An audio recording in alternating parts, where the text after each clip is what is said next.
Hi, I'm Marty Schupak. Welcome to this live stream for T-ball. If you're a T-ball coach, if you're involved in a little league as a commissioner or president of a little league, welcome. If you're just a parent of a T-ball, welcome. We're going to divide this up into three sections. The first section, I'm going to go over a number of drills, and I'm going to give you my thoughts on how I believe you should do things. And I might want to add, I'm going to give you different philosophies. If you're a coach in T-ball or you're just getting started in youth sports, I don't want you to just acquire Marty Schupak's philosophy. I don't want you to just acquire your high school coach's philosophy. You develop your own coaching philosophy. What you should do is take bits and pieces from people that you respect and that different things that they have convinced you that will work on the field or you've seen work on the field. I can't tell you how many times when I first got into coaching, I called up and I spoke to a coach and I asked to shadow him through a practice and a game. In particular, I could tell you when I began coaching soccer, I knew nothing about it. And I went to the local high school. I spoke to both the junior varsity and high school coach, and I shadowed each of them. They were very nice on the sideline and in a couple of games. So you want to develop your own philosophy. Then I'm going to go over what I think are three of the biggest problems in youth sports. There are loads of problems. I'm going to touch on three. And then I'm going to have an advanced technique, I guess you call it, for all you coaches or parents that are going to continue in baseball or softball. I'm just going to go through quickly how I run a batting practice that I developed over the years, how I try to make it efficient. Okay, I'm going to lower the microphone so you can see the drills. The first drill I'm going to show, and this has to do with throwing, it's called the ball drag drill. And as you see, the players are sitting down, and what they're going to do is they're going to have the ball in front of them, drag it to their side, okay, and then they're going to come up with it. Let me just pull this off. I'll hold it up close, and they're going to throw the ball, okay? Now, what we're doing here is a couple of things. They have their fingers on top of the ball, and you just want to see how they do it on their own. You can demonstrate it once, okay? And the benefit really of this is that we're kind of separating parts of the body with the throwing technique, and we're breaking it down, okay? So that's the drag ball drill. It's pretty simple. It's good. You can have them throw into space. Let me get into the next one. This is a drill I call the four square step and throw drill. And what I do is I took some oak tag, as you see here, and it's a bit of work involved. You don't have to do it. I decided to do it one year, and it worked pretty well. And I kind of took a utility knife and I hollowed it out. I left like a 3 or 4 inch border here. And I set it up where, well, I believe where the player's legs should go when they throw the ball. Okay. You could use smaller paper, but I thought that the oak tag is really good. It's not an exact science, but keep in mind every player will have a different step, okay, size of a step. What I did is I did this, and I had the players do this without a ball. Very important, okay? Okay, and what the benefit is, we're giving players a sense of where their feet should be when they are throwing the ball. After you have the player do it without the ball, you could give them a ball and have them throw it, okay? Keep in mind, too, when we're talking about throwing, with young kids, T-ball and a little above, I always like to have a target. So if you have a bucket of balls and you have a drill where they're throwing it against the fence, and if they're throwing against the fence, you have to check with your league if they're allowed to do that, or throwing it into space. I like to put out a cone out there or some sort of target. And the reason being is it steadies the head. And when the head's steady, the ball won't go as wild as if the head is just wandering, okay? They have something to focus on. They're not going to hit the cone, but they have something to focus on. While I'm talking about throwing, remember that, and I've said this before, if you followed me, make sure you separate skills. If you're teaching throwing, don't have the players catch the ball. And if you're teaching catching, don't have them throw the ball. So if you're teaching catching and you're throwing them the ball and they're catching it, just have them roll it to the side and take out another ball. Remember, if you're going to spend money on anything, do it on extra baseballs, please. Okay. Let me get to the next drill. Before I do, make sure I have a couple of notes all around. If you see my eyes wandering, you always want to have a parents' meeting at the beginning of the season. And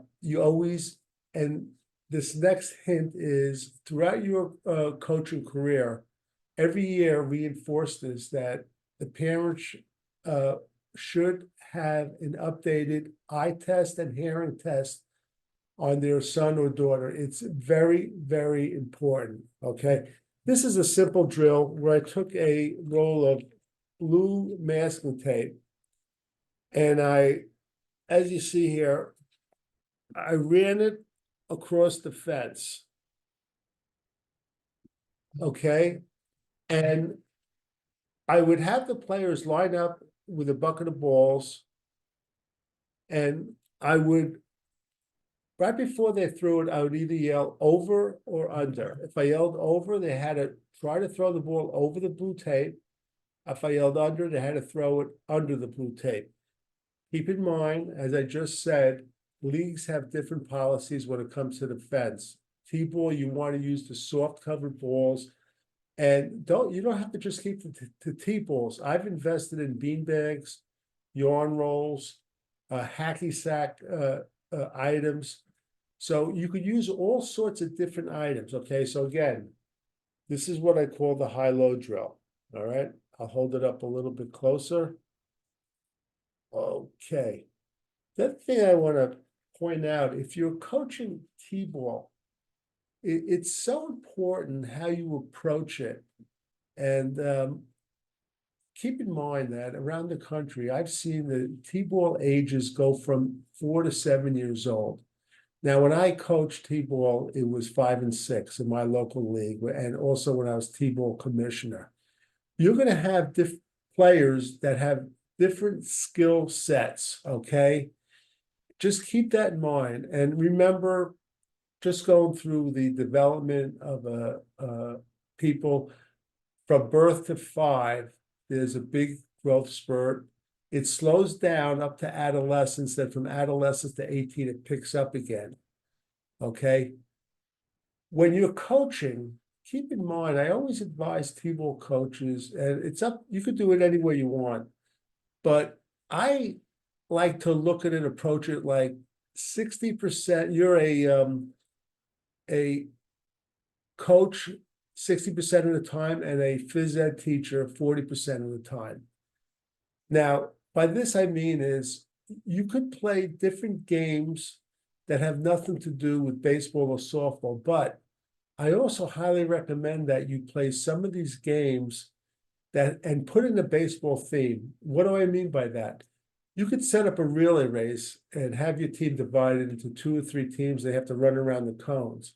But try it where they're wearing a baseball glove and you put 1 or 2 balls in there and they have to squeeze it, run around the cone, come back and touch the next player. And he has 2 balls in his glove too. I've also done this with the game red light, green light, where the players have a glove on and they have baseballs in the glove. Okay, keep that in mind.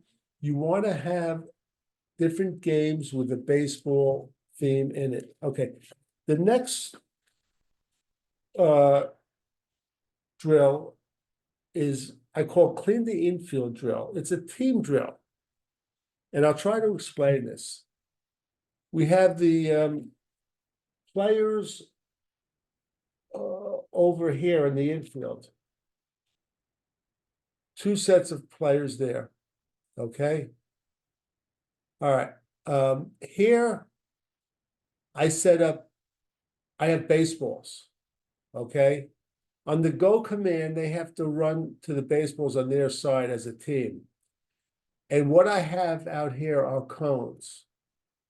The object is to get as many baseballs out of the infield baseball dirt as quick as possible. The first team to do that will win. All right. If they knock down a cone, they'll get an extra point. Okay. Or you could devise a point system. Keep in mind what I just said before. The cones are there, not so much that you want them to knock them down, but it's a target to keep the head steady. Again, that's called clean the infield. I'll hold it up a little closer.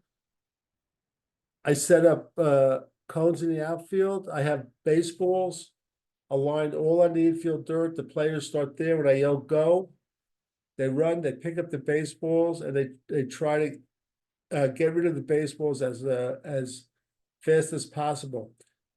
The other thing I want to mention too is when you're instructing young players, there's something that we call constructive instructional feedback. It's imperative, and I highly want you to get used to using their name. And I'll give you an example. If you instruct a player, okay, and let's say a player swung a baseball bat and he didn't swing all the way through. The way I would approach it, I would say, Johnny, you stopped your swing. Try to complete your swing by swinging through the ball. And what I'm doing is I'm doing three things. I'm using his name, Johnny. That's number one. Number two, I'm pointing out what he did wrong. And number three, I'm pointing out what he should be doing right. Okay? It's the same thing as if I say to someone like, Mary, way to watch the ball go into your glove. If she's doing something right, I'm using her name and I'm reinforcing what she did right, okay? So keep that in mind when you instruct the players. And if you can't remember that, just remember that always use their name if it's individual instruction. I don't care if you coach a T-ball or if you're coaching the most competitive high school team in the United States, a 4A team down in Florida, Texas, or California, use their name. All right, let me point out the next drill. It's called the knockdown fielding drill. All right, it's kind of an eye-hand coordinations, and you're combining the players, their visual system, and an ability to see through the eyes, and put it to practical use as far as knocking down an object. And what you want to make sure is here, you want to make sure when they're doing this, their fingers are usually up. So they're just going to lower it like this or move it side to side. And what we're doing is the coach is throwing an object and they're knocking it down. Again, I mentioned before, I use soft cover balls. I've used bean bags. I've also used, like I said, yarn balls. Okay, so let me hold it up closer. It's called the knockdown fielding drill. It's good for eye-hand contact. I also use hacky sacks. And one of the things that you have to keep in mind, when you're using objects, and I'll just point out too, they're two of the biggest things that drive kids away from sports are number one, injury, and number two, embarrassment amongst their peers. I've said this before. If you overcome that, kids will blossom or they have a chance to blossom.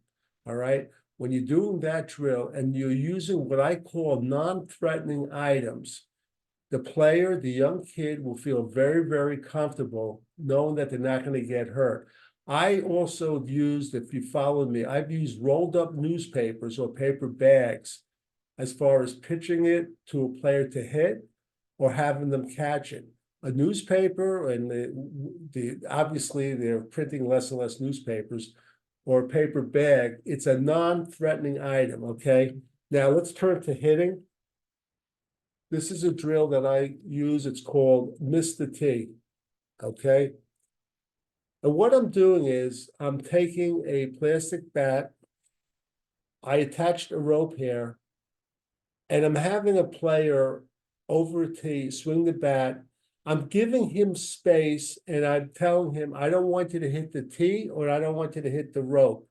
Just miss it.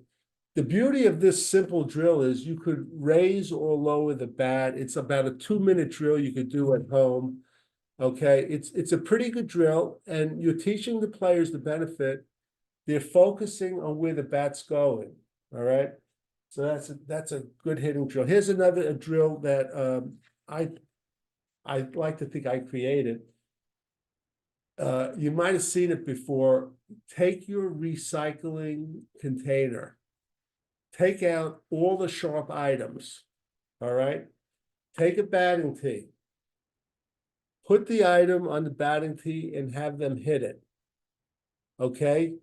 Kids love this because they're familiar. They know about your recycle bin in the garage, and you're going to hit like a water bottle off, a detergent bottle off container.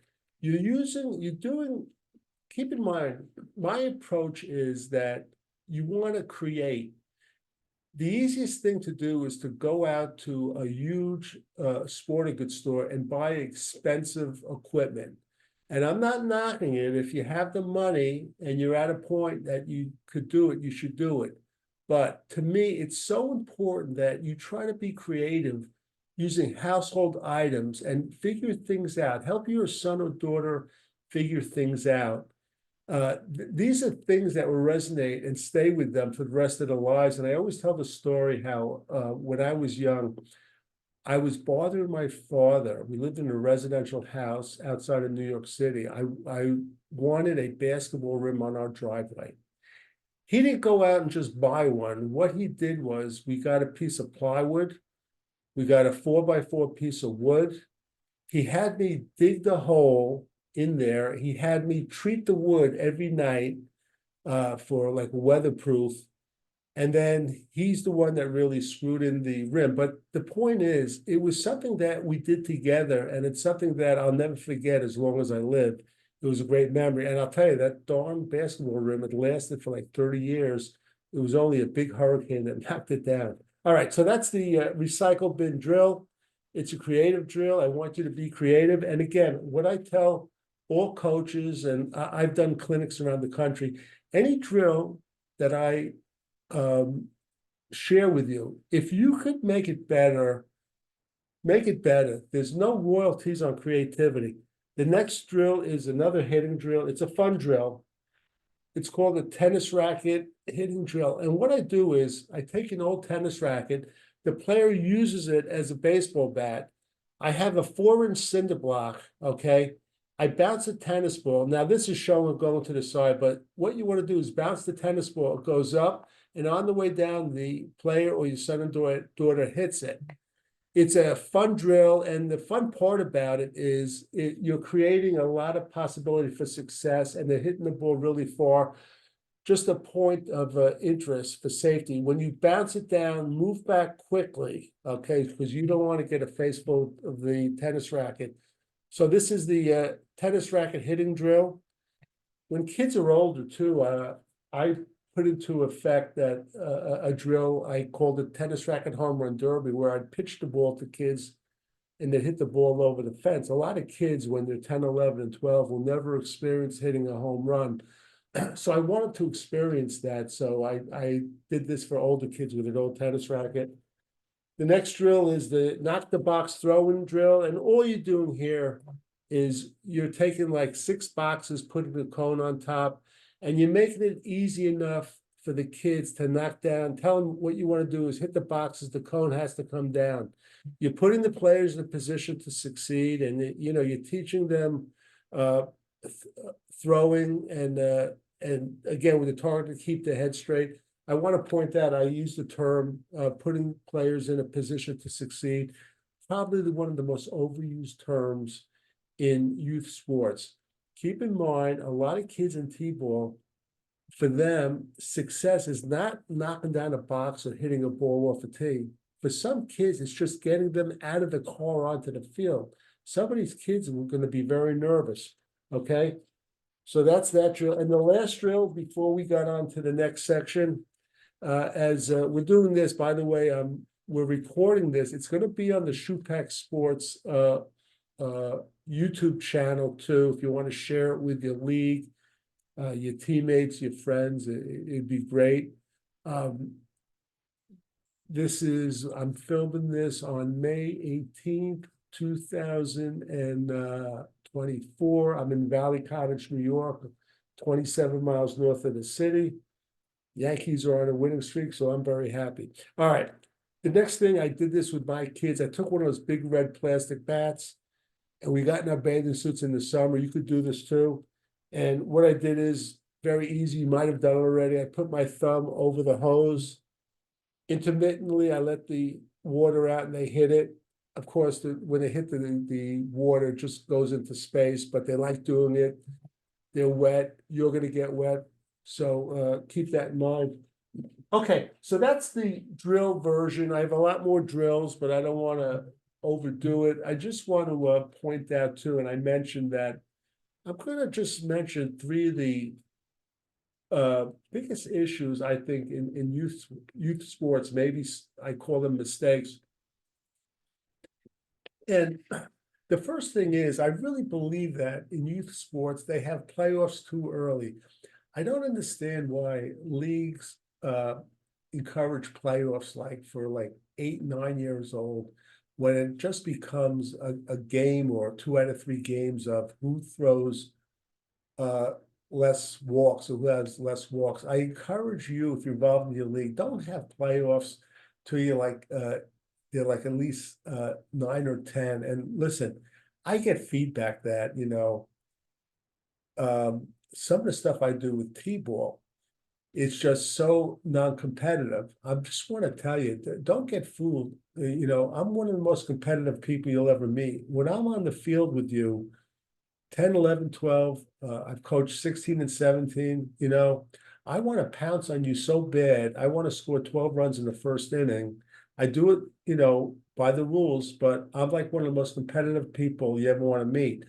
But there's a time and place for competition. When you're in T-ball, when you're instructed, when you're a level above T-ball, you don't have to be overly competitive. Another saying is you don't want to overcoach and underteach.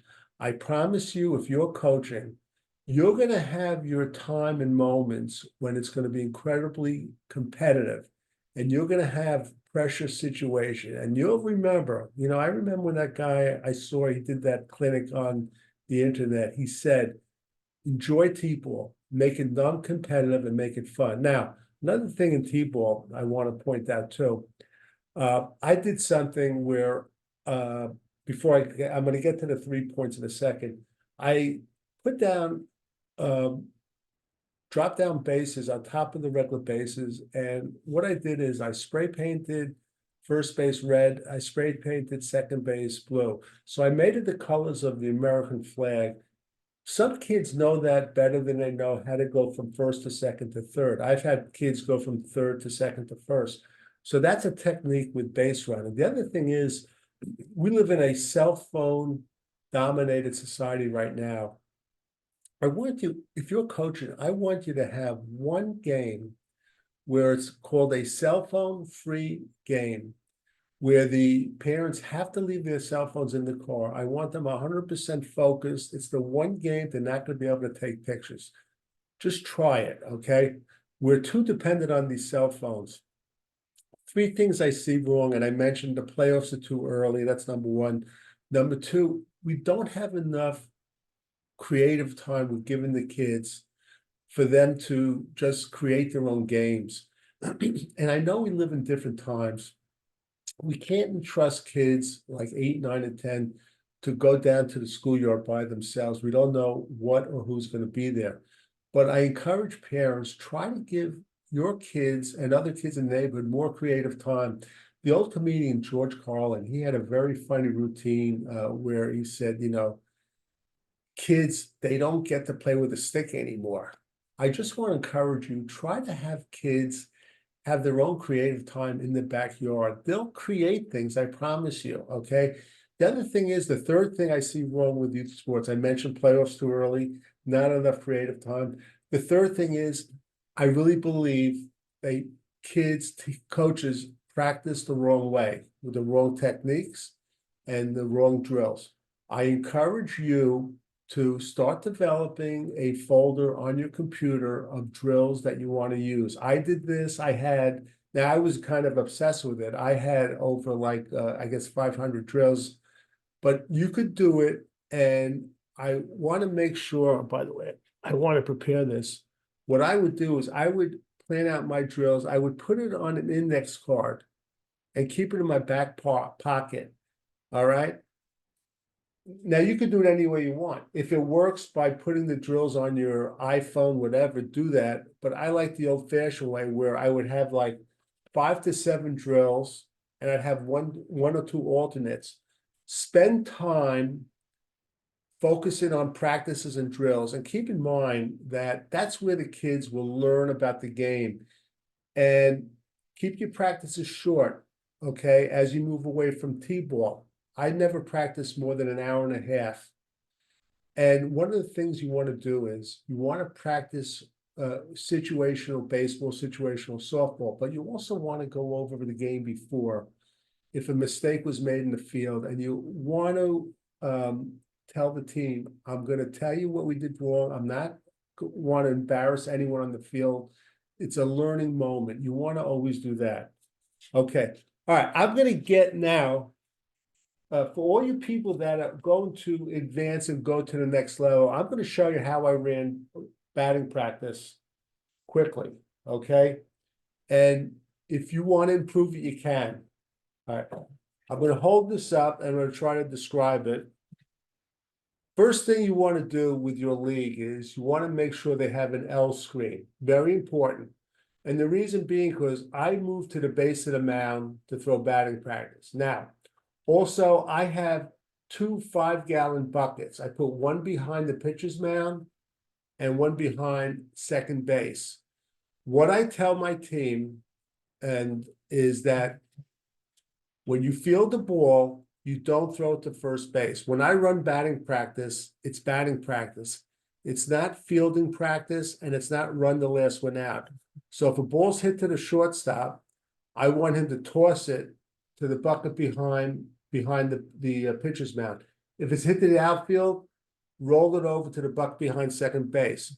The other thing I want to mention too, before I go on, it's a good habit, even in T-ball, when you make sure you're the first person there. I always arrive to practice 10 to 15 minutes early. I want to be the first person there. As the kids show up, give them a number. If you have 12 kids, the first one there is number 1, second one number 2, and so on. Okay. This is how you'll run the drills in T-ball. But I carried it over when I started coaching older kids. As they came to practice, number 1, that number 1 person, when we have batting practice, he's up first, number 2's up second, and so on. And what this does, it does a few things. It gets kids to bother their parents, annoy them, to get them to practice early because they want to bat first or second or third. That's number 1. Number 2, you're going to have some parents that say they're going to be late because they have karate, they have piano lessons and such. What I found is if you run creative practices, run a good batting practice, you'll see that those parents, they'll readjust the other schedule, the piano lessons, the karate, just to get their son and daughter to your practice. Okay, so what I do is this. So let's see. We have the buckets, all right? We give the kids a number, 1 to 12. What I do is I'm a big proponent of bunting. I set up 2 cones right there on the third baseline. The first 2 pitches, the player has to bunt the ball going through the cone. If they bunt the ball going through the cone, they get an extra swing. If they bunt the second one, they get 2 swings. So every player that has, let's say, I tell them we're going to have 7 swings you're at bat. If they bunt it through the cones twice, they'll get 9 swings. All right. Okay. Let me just go to another picture. This is showing the L screen. I go to the base of the mound. I have more than one baseball in my glove, okay? The other thing I do is, and look at the numbers. Number one is at bat. And the way I run this is I have number one at bat, number two is in the dugout. I set up two stations outside the fence with two coaches. One is hitting off a tee and one is the soft toss. Very important. Whoever's on deck sits in the dugout and he has his batting glove on, ready to hit. He has his helmet on. There's a quick transition when I yell next, number two. He comes into the batter's box. Number three goes into the dugout. Four goes to the other station, and number five will come running in. Okay, it goes quick. You'll learn the when to start pitching. Safety is the most important thing you could do. Keep that in mind. All right, let's see. I have another picture here, and I'll hold it up closer. You can see the stations, you can see the cones, base of the mound. Here's the bucket. All right, every few batters, you'll say, okay, let's put the balls in the bucket. When that happens, what's going to happen? You'll see your team, instead of just running and picking them up and throwing them, they're going to start playing basketball. Try to encourage them not to do that. Now, with that said, I always have one or two times during the year, I say, okay, let's play basketball with the balls, try to get them into the bucket. Okay, again, let me go over this again quickly. I'm a proponent of bunting. I like to have the first two pitches. They try to bunt it through the cones. I'm at the base of the mound with an L screen. I have a 5-gallon bucket here, 5-gallon bucket here. I have two stations with two coaches on the other side. The on-deck batter is in the dugout. He's ready to hit. Okay, no such thing as when I yell next, he has to put on his batting gloves, put on his helmet. If it's not ready, I'll just skip him, go to number three. He's got to be ready to hit. And that's how I run batting practice. And I think we're going to wrap up this clinic. Now, as far as other things, and you have to excuse me, I have some notes up there. I always mention to coaches getting involved, try to think outside the box, try to observe other coaches. And when I say think outside the box, I'm a big proponent of bunting. I've been known to bunt with 2 strikes, which is interesting. You have to have the right personnel to do that. Okay. Let's see what else. If you get complaints as a coach, I try to be proactive. Nothing wrong with making a phone call. Mr. Jones, is something on your mind? You seem like something's on your mind. You do that, he's going to let it out, but just be proactive if you think there's some complaints coming. The other thing I didn't mention, I just see a note that I made, 2 things. Try not to use running as a punishment, especially when kids are young. In fact, reward kids with running. You know, we're in a society where we're brought up, all our coaches made us run when we did something wrong. If the kids do something right, have them say, hey, look, you did something, you were great doing that. Let's take a victory lap around the infield. And you as coaches, no one's stopping you. You could do it with them too. Okay. The other thing is, and the first few drills were on throwing. If a player has an older brother or sister, they're generally going to be ahead of other players. The biggest problem that you have coaching young kids is that the young player that has a friend, if that friend is throwing and hitting better, it's going to be bothersome, not to his friend, but to the parents. You have to tell the parents that kids advance at different stages, at different patterns, at different levels. I've seen kids develop very, very late. And I've seen kids develop into good ball players. I remember a basketball player, he didn't develop till he was like 13 or 14. You couldn't keep him off the court. He started practicing like 5-6 hours a day. But when he was young, I mean, in my team, he was like the last player off the bench. Okay, as far as products, we're going to wrap this up. If you're coaching T-ball, and I like to do this, and listen, don't run out and buy it if you don't have the money. Oh, let's start with this one, T-ball skills and drills. Good book, a lot of pictures. has like 35 drills, very creative. You could go to your local library, tell them, listen, you wanted to get the book. Don't let them tell you that they won't get it because it's self-published. I self-publish all my books. They'll get it if you press them. T-ball drills. This book has 110 drills, has pictures. I got a lot of the drills today from this book. If you're going to be coaching a long time, again, don't buy it if you don't have the money. This is one book I'd recommend you buy, baseball coaching. In fact, not just buy it, but I would even buy the ebook because I have 60 sample practices and there's over like 100 drills. And I put together the book in such a way that if you go to the sample practices and you click a drill, it'll take you right to that drill on the ebook. So this is the one book I'd say it costs a few bucks. You get it at Amazon, but I highly recommend it. I want to thank all you leagues or whatever commissioners and everyone who attended this. I am going to put it up on the Schupak Sports